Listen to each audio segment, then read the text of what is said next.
Yeah, we're turning on Mariners Anonymous tonight, chat.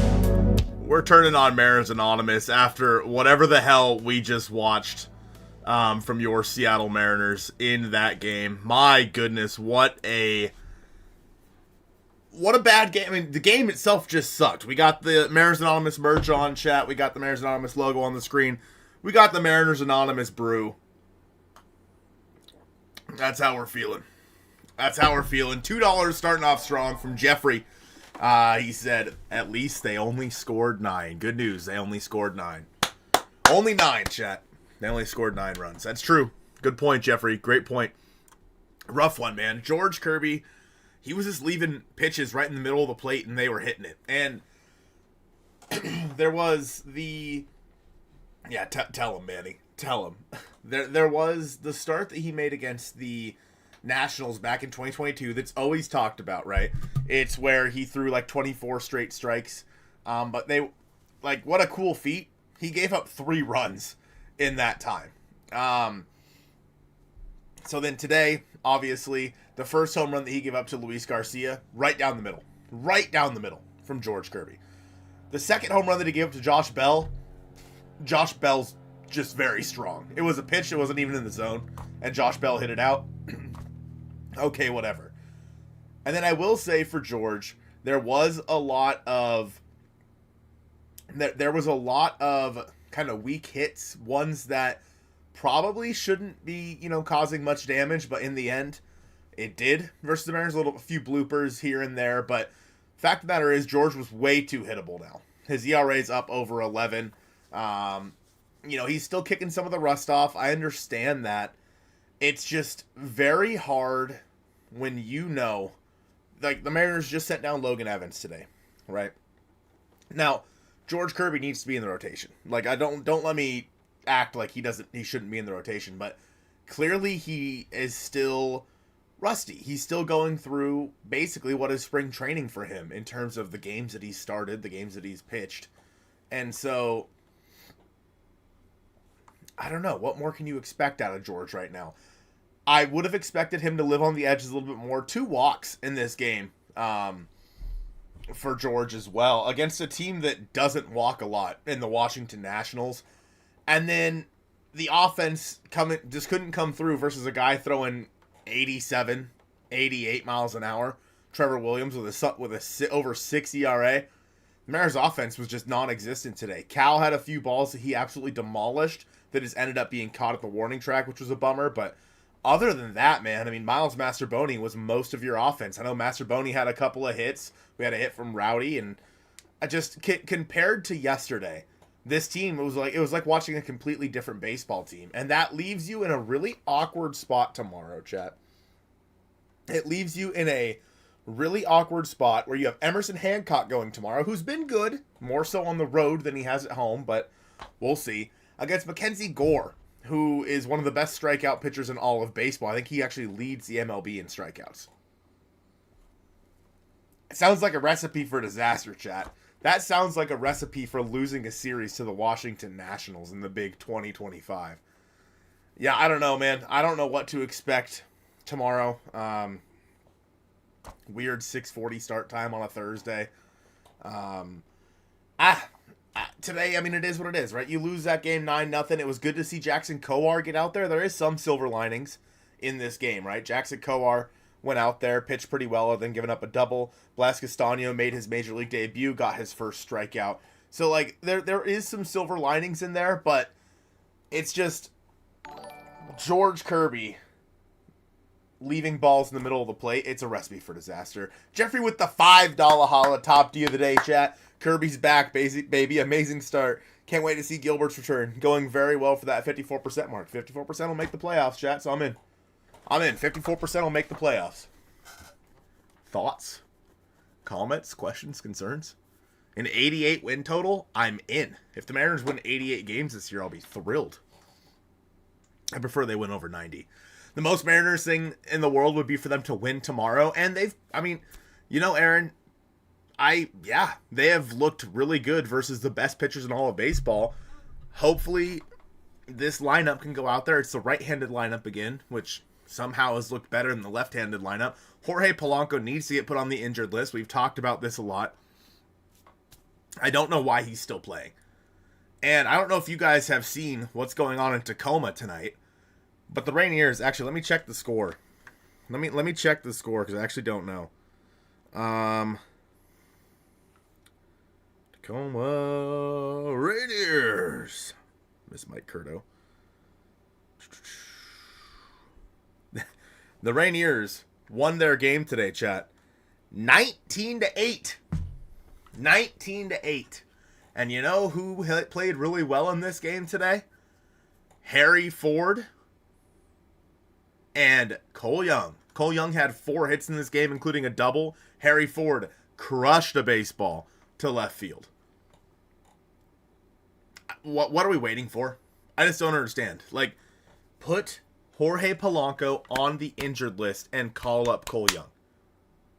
I'm gonna use my one curse word of the stream, chat. My one curse word of the stream. You guys ready? What the fuck are we doing?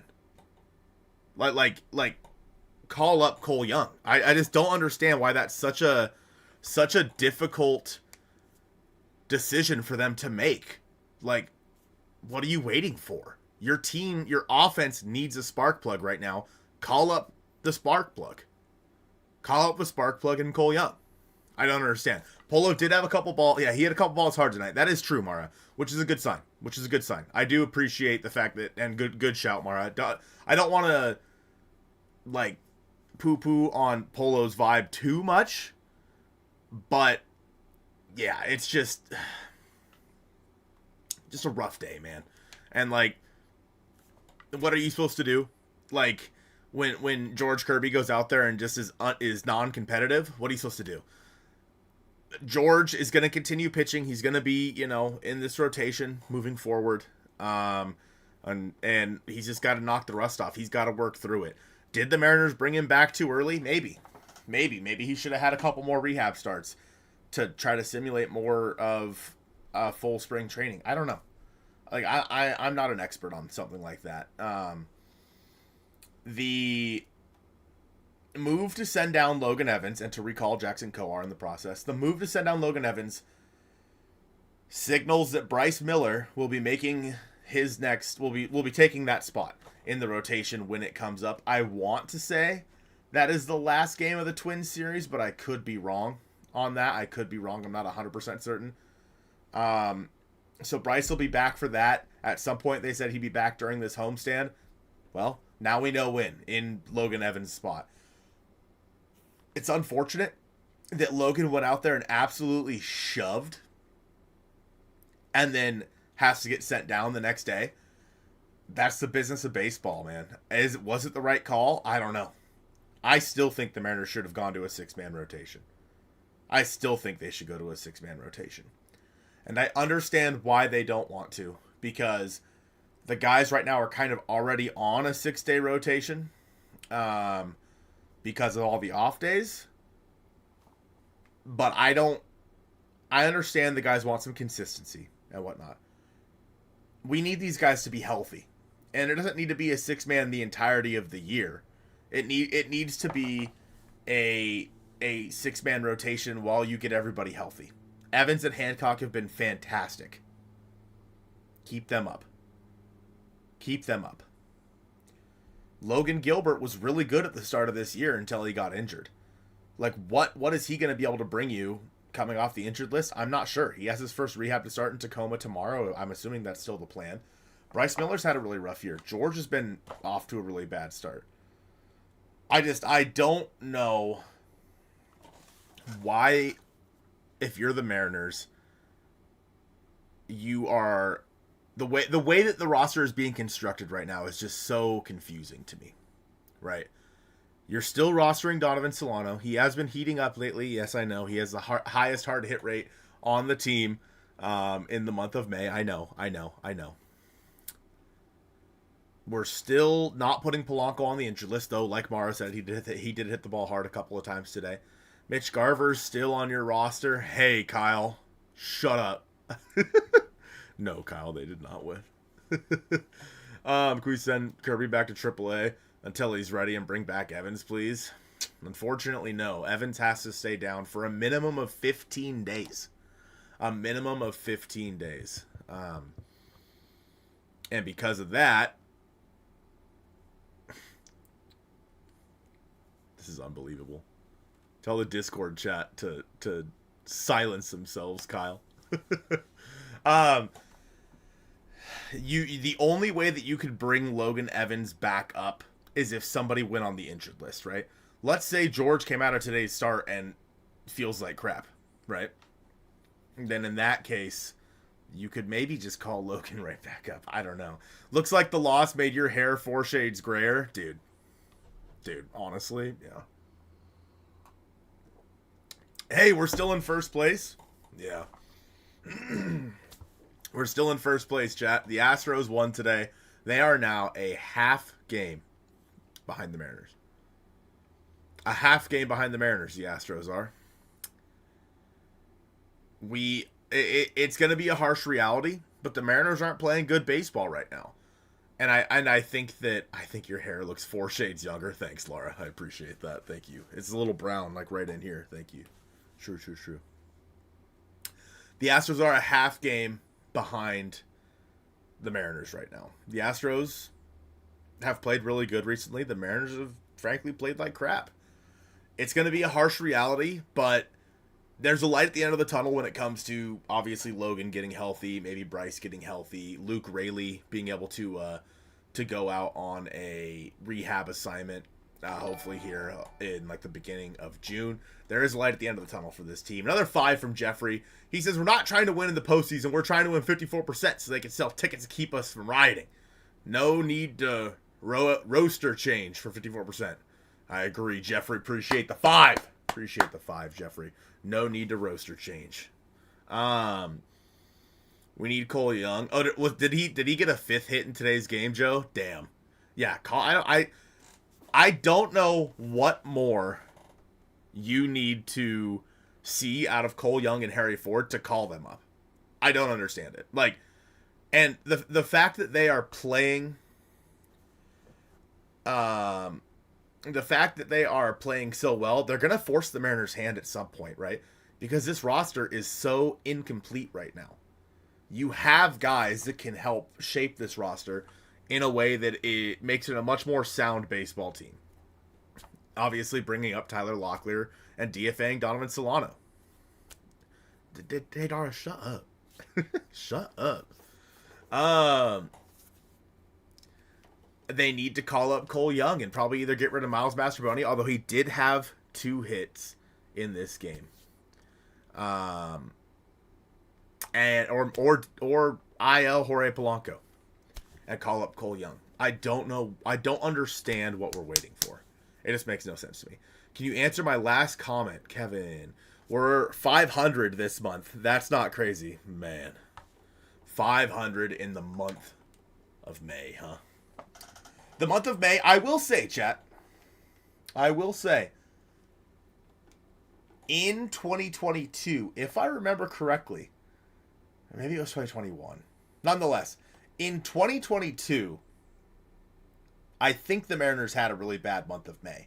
In fact, I almost feel like their worst month, and we need like Alex Mayer on the case or something like that, because I'm not going to be able to find this stat. The month of May, I feel like, has been the worst month for the Mariners almost every single year. Almost every single year. Like the month of May, I think in 2021, where the offense, they got shut out like 3 or 4 days in a row in 2021, and then they got no hit versus the Detroit Tigers. Don't tell Detroit Dojo. Versus the Detroit Tigers and Spencer Turnbull. I was working that game. Yeah, I don't know, man. The month of May is just a tough one for the Mariners. And, I mean, when we look at their schedule, I'll pull it up here. There's really not necessarily a light at the end of the tunnel in terms of teams that you're going to be playing. Basically, up until the All-Star break. Of course, there's going to be some teams that are a little bit, easier to face. You would think, theoretically, that the Nationals would be one of them. But when I look at the schedule right now, so we're getting into the month of June, right? Minnesota is going to end the month here. You're going to face Baltimore at home, or you're going to face them here. They've been pretty bad. You're going to then fly to LA and play the Angels, and then you're going to face the Diamondbacks. Those 3 teams have been pretty bad, right? In an ideal world, the Mariners would be able to take advantage of that 9-game set, right? Maybe go 6-3, win all 3 series, go 6-3. But then you play the Guardians, you play Boston, who's kind of been in a bit of a free fall recently. Then you play the Cubs, who have been fantastic. You play the Twins again. You play the Rangers towards the end of June down in Arlington. So who knows what we'll be seeing out of them? Is the offense heated up? Are you facing DeGrom in that series? Who knows, right? You then play Kansas City at home, so not in Kauffman, so maybe we're okay there. Pittsburgh's a bad team, but then you finish the first half before the All-Star game, chat. You finish the first half with 3 in New York versus the Yankees and 3 in Detroit versus the Tigers. The Mariners don't have a super easy road up until the All-Star break. After the All-Star break, we'll cross that bridge when we get there, but I believe in this team. I do. But I can also see this team going into the trade deadline and like the All-Star game around 500, which sucks because that's just the unfortunate reality of the way the injuries have played out for this team over the past month or so, right? There's also a world where I see this team leading the division by 4 or 5 games, and they're 12 to 15 games above 500. You know what I mean? Like, I feel like that is the disparity with this team right now. They could be, one of the best teams in baseball, or they could be a 500 team, just based on the guys that you have coming back, but also the rough road that you have coming up, right? Kirby hasn't been great. You're going to be getting Logan back. Ideally, before the All-Star break, you're going to have Luke Raley back. Some of your pieces are going to come back, right? But you have some really tough teams and really tough games ahead of you. So it's going to be a fine line. It's going to be a fine line.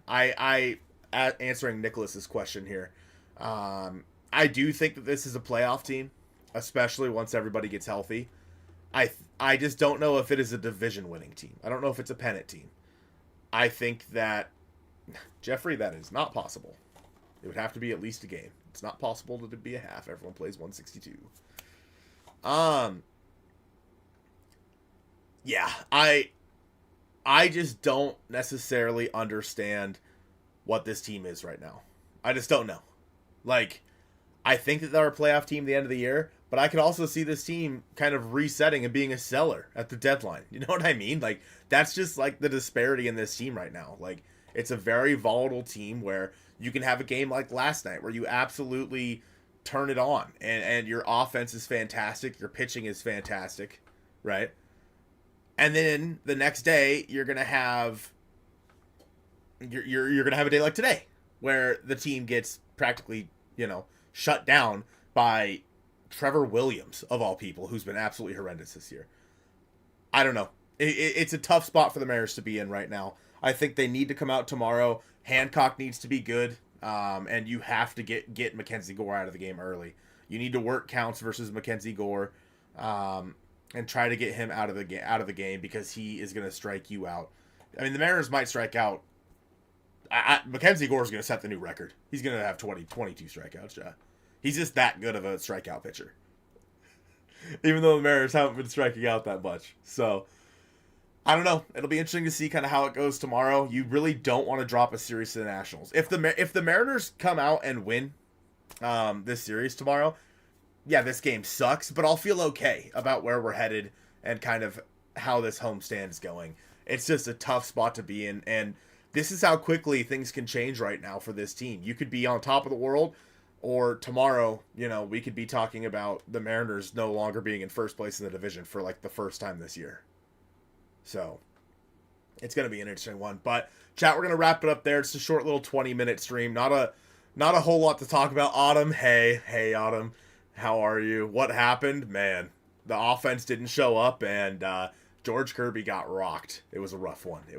But we have the Mariners Anonymous merch, the Mariners Anonymous logo, the Mariners Anonymous glass filled with orange juice. But, yeah. Interesting to see where this game is tomorrow. We'll have a lot more to talk about on tomorrow's episode of the Hit It Here podcast. Tomorrow's episode of the podcast might come out a little bit late, chat. Joe and I are going to end up recording it tomorrow morning instead.